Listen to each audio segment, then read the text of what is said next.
So hi అండి. Welcome to my channel. So ఈ రోజైతే ఈ వీడియోలో అంగన్వాడీ పోస్టులకి తెలంగాణ ప్రభుత్వం నోటిఫికేషన్ రిలీజ్ చేసింది కదండీ. సో దానికి సంబంధించినటువంటి ఆన్‌లైన్ అప్లికేషన్ ఏ విధంగా ఫిల్ చేయాలనేది అయితే మనం ఈ రోజు ఈ వీడియోలో చూద్దామండి. సో దీనికి సంబంధించినటువంటి లింకు అలాగే నోటిఫికేషన్ సంబంధించినటువంటి లింకు నేను కింద డిస్క్రిప్షన్‌లో లింక్ ఇస్తానండి. సో ఆ లింక్‌ని గనుక మీరు క్లిక్ చేస్తే డైరెక్ట్‌గా ఇలాంటి పేజ్‌కి అయితే వస్తారు మీరు. సో ఇక్కడ ఈ పేజ్ ఓపెన్ కాగానే మీరు కిందకి స్క్రోల్ చేయగానే పోస్ట్ అప్లయింగ్ ఫర్ ఉంది కదండీ.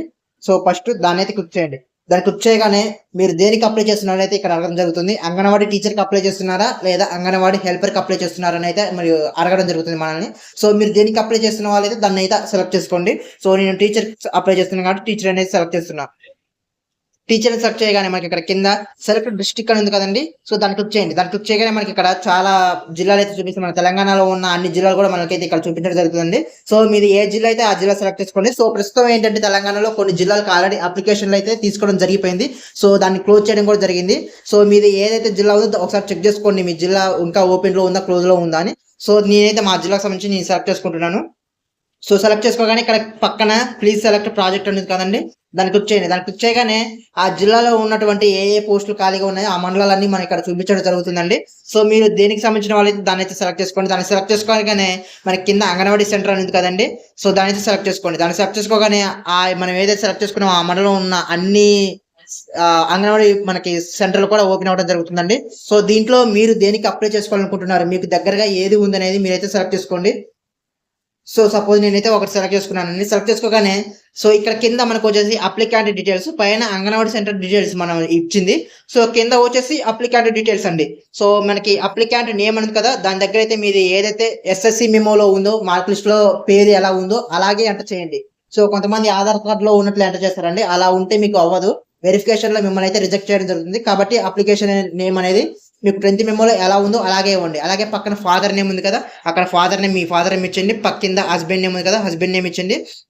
సో ఆధార్ నెంబర్ దగ్గర మీ యొక్క ఆధార్ కార్డ్ నెంబర్ అయితే ఎంటర్ చేయండి.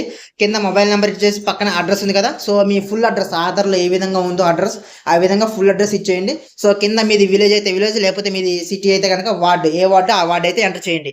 సో కింద మనకి పర్టికులర్స్ దగ్గర క్యాస్ట్ రిజర్వేషన్ ఉంది కదండి. సో దాని కిందకి వచ్చినట్టయితే ఇక్కడ క్యాస్ట్ ఉంది కదండి. సో క్యాస్ట్ అయితే సెలెక్ట్ చేసుకోంటుంది. సో ఇక్కడ సెలెక్ట్ చేయగానే నాకైతే ఇక్కడ ఏ క్యాస్ట్ అని అప్లై చేసుకోవచ్చు చూపిస్తుందండి. సో కొంతమందికి ఏంటంటే కొన్ని జిల్లాల్లో కొన్ని క్యాస్ట్లు మనకైతే ఇవ్వడం జరిగిందండి. సో మీ జిల్లాలో మీది ఏ క్యాస్ట్ చూపిస్తుందో ఆ క్యాస్ట్కి సంబంధించిన వాళ్ళు మాత్రమే అప్లై చేసుకోవడానికి అయితే అర్హులండి. సో నేను ఇక్కడ ఈ క్యాస్ట్ ని సెలెక్ట్ చేసుకోగానే పక్కనే వెదర్ మైనార్టీ అని ఉంది కదండి.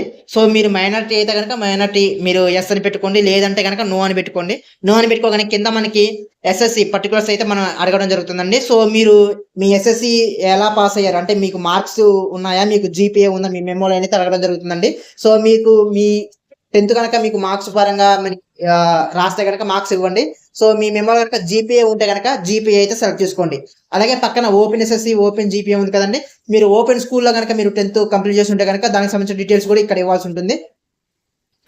సో ఇప్పుడు మీకు సపోజ్ నేను మార్క్స్ సెలెక్ట్ చేసుకున్నానండి. మార్క్స్ సెలెక్ట్ చేసుకోగానే కింద మనకు మార్క్స్ అనే కాలం హైలైట్ అయిందండి. ఒకవేళ నేను జీపీ అని సెలెక్ట్ చేసుకోగానే జీపీ అనే కాలం హైలైట్ అవుతుంది. సో మీరు ఏది సెలెక్ట్ చేసుకుంటే దానికి సంబంధించిన డీటెయిల్స్ అయితే కింద ఇవ్వాల్సి ఉంటుంది.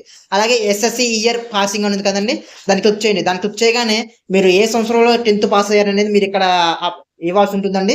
సో 1995 తర్వాత ఎవరైతే 10th పాస్ అయ్యి ఉంటారో వాళ్ళు మాత్రమే ఎలిజిబుల్ అండి. సో అది సెలెక్ట్ చేసుకున్న తర్వాత కింద మనకి డేట్ ఆఫ్ బర్త్ కానీ మీ డేట్ ఆఫ్ బర్త్ చెప్పాను కదండి, అన్ని కూడా మన 10th మెమో ఉన్న డీటెయిల్స్ మాత్రమే ఇవ్వాలండి. So as per 10th memo మీ డేట్ ఆఫ్ బర్త్ ఏ విధంగా ఉందో ఆ విధంగా ఇవ్వండి. ఆటోమేటిక్గా పక్కన ఏజ్ దాని తీసుకోవడం జరుగుతుంది. సో కింద స్క్రోల్ చేసుకుంటే కనుక ఇంటర్మీడియట్ మనకి ఆటోమేటిక్గా సెలెక్ట్ అయి ఉంటుందండి. సో ఎందుకంటే దీనికి సంబంధించి ఇంటర్మీడియట్ మనకి ఎలిజిబిలిటీ కాబట్టి ఇంటర్మీడియట్ వరకు ఉన్న వాళ్ళు మాత్రమే అప్లై చేసుకోగలుగుతారు. సో 10th లాగే మనకి ఇంటర్ కూడా ఓపెన్ ఇంటర్ రెగ్యులర్ ఇంటర్ ఉండడం జరుగుతుందండి. సో మీరు ఓపెన్ ఇంటర్ చేసి ఉంటే కనుక ఓపెన్ ఇంటర్ సెలెక్ట్ చేసుకోండి, రెగ్యులర్ ఇంటర్ చేసి ఉంటే కనుక రెగ్యులర్ ఇంటర్ అయితే సెలెక్ట్ చేసుకోండి. సెలెక్ట్ చేసుకోగానే కింద ఇంటర్ ఇయర్ ఆఫ్ పాసింగ్ ఉంది కదండి, మీరు ఇంటర్ ఏ సంవత్సరంలో పాస్ అయ్యారు అనేది కింద మనకి ఇవ్వడం జరుగుతుందండి. సో ఏ ఇయర్ లో పాస్ అయ్యి ఉంటే ఆ ఇయర్ అయితే మీరు ఇక్కడ సెలెక్ట్ చేసుకోండి. అలాగే పక్కన చూసుకుంటే కానీ ఇంటర్ మార్క్స్ సెక్యూరిటీ ఉంది కదండి. సో మీ ఇంటర్ మెమోలో ఎన్ని మార్క్స్ వచ్చాయి, మీకు ఇంటర్లో 2 ఇయర్స్ కలిపి ఎన్ని మార్క్స్ వచ్చాయి అనేది మీరు ఇక్కడ ఎంటర్ చేయాల్సి ఉంటుందండి.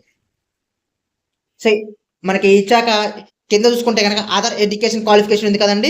సో మీరు హైయర్ ఎడ్యుకేషన్ ఒకవేళ మీరు ఇంటర్ కాకుండా ఎక్కువగా కనుక పూర్తి చేసి ఉంటే మీరు ఇక్కడ ఇవ్వాల్సి ఉంటుందండి. మీరు డిగ్రీ పూర్తి చేశారా, పోస్ట్ గ్రాడ్యుయేషన్, పిహెచ్డి అనేది సంబంధించి మీరు సెలెక్ట్ చేసుకోండి. ఒకవేళ మీకు హైయర్ క్వాలిఫికేషన్ ఉంటే కనుక సెలెక్ట్ చేసుకున్న తర్వాత కింద ఇయర్ ఆఫ్ పాసింగ్ ఉంది దాని పక్కనే.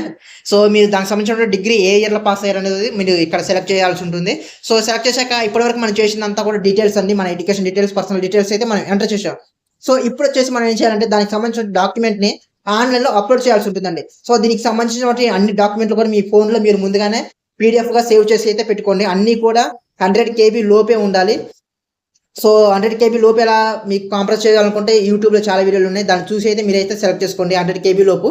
సో కొందికి స్క్రోల్ చేసుకుంటే కనుక అప్లోడ్ చేయాల్సిన డాక్యుమెంట్, ఒకవేళ మీరు కనుక వీడియో అయితే కనుక ఇక్కడ ఎస్ అని ఉంటుంది. ఒకవేళ ఎస్ అని పెట్టుకుంటే మీరు దానికి సంబంధించినటువంటి మీరు మరణ ధృవీకరణ పత్రం ఉంటుంది కదా మీ భర్తకు సంబంధించినటువంటి, దాన్ని అయితే మీరు అప్లోడ్ చేయాల్సి ఉంటుంది ఎస్ పెట్టుకుంటే కనుక. ఒకవేళ మీరు వీడియో కాకూడదు అనుకుంటే నో పెట్టుకోండి. నో పెట్టుకుంటే మీకు ఆ వీడియో అనేది క్లోజ్ అయిపోతుంది. సో చూస్ ఫైల్ ఉంది కదా ఆ ఆప్షన్ అయితే క్లోజ్ అయిపోతుంది, యాక్టివేట్లో ఉండదు. అలాగే కిందకి వస్తే కనుక whether applicant is an orphan అంటే మీరు కనుక వికలాంగుడు అయితే కనుక మీరు ఎస్ పెట్టుకోండి. దాన్ని క్లిక్ చేయగానే మనకి ఎస్ వస్తుంది. సో ఎస్ పెట్టుకుంటే మీకు సంబంధించిన సదరన్ సర్టిఫికేట్ ఏదైతే ఉందో దాన్ని అయితే అప్లోడ్ చేయాల్సి ఉంటుంది. అదే నో పెట్టుకుంటే మీకు ఆ వీడియో కూడా క్లోజ్ అయిపోతుంది, మీరు అప్లోడ్ చేయాల్సిన అవసరం అయితే ఉండదు.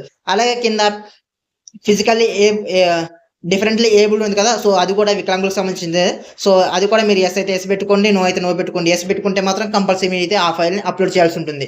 అలాగే రెసిడెన్షియల్ సర్టిఫికేట్ అండి. సో మీరు ఎవరైతే అప్లై చేస్తున్నారో ఆ ఊరికి సంబంధించిన రెసిడెన్షియల్ సర్టిఫికేట్ కంపల్సరీ ఉండాలని అది మీ ఎంఆర్ఓ ఆఫీస్లో ఇవ్వడం జరుగుతుంది. ఒకసారి మీ ఎంఆర్ఓ ఆఫీస్లో మీరైతే అప్రోచ్ అవ్వండి, మీకు ఆ సర్టిఫికేట్ అయితే వాళ్ళు అప్రూవ్ ఇవ్వడం అయితే జరుగుతుంది. దాన్ని అయితే మీరు ఇక్కడ అప్లోడ్ చేయాల్సి ఉంటుంది. అలాగే 10th మెమో అండి. సో మీరు ఏదైతే చదువుకున్న సర్టిఫికేట్ ఉందో 10th SSC మెమో దాని అయితే మీరు ఇక్కడ అప్లోడ్ చేయాల్సి ఉంటుంది.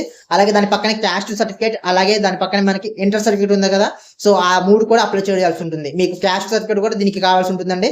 అలాగే మీరు హైయర్ ఎడ్యుకేషన్ ఒకవేళ మీరు ఎందాక పైన చూస్ చేసుకుంటే కనుక హైయర్ ఎడ్యుకేషన్ అది కూడా మీరైతే ఇక్కడ అప్లోడ్ చేయాల్సి ఉంటుంది. సో దాని పక్కన చూసుకుంటే ఎక్స్ సర్వీస్ మ్యాన్ ఉంది కదండి. సో మీరు ఇంతకు ముందు ఏదైనా ఎక్స్ సర్వీస్ మ్యాన్ అయితే కనుక దానికి సంబంధించిన సర్టిఫికేట్లు అయితే ఇక్కడ అప్లోడ్ చేయండి. సో మాక్సిమం ఎవరికి ఉండవు, సో దాన్ని అయితే వదిలేసేయండి.